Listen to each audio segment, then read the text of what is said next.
नमस्कार दोस्तों, मैं विस्तार करते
बेला है, झुक कर देखो रंगीला है। मणिमोर किरण की माला है, कुंडल में शशि छवि पाला है।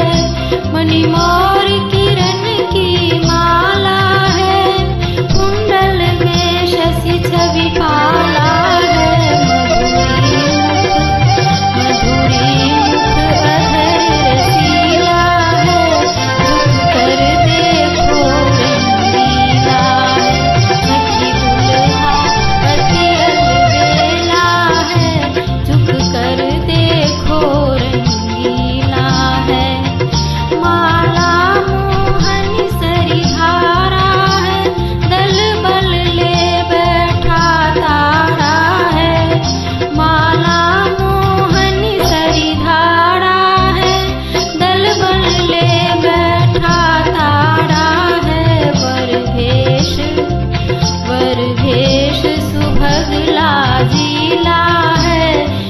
कर देखो रंगीला है, सखी दुल्हा अति अलबेला है।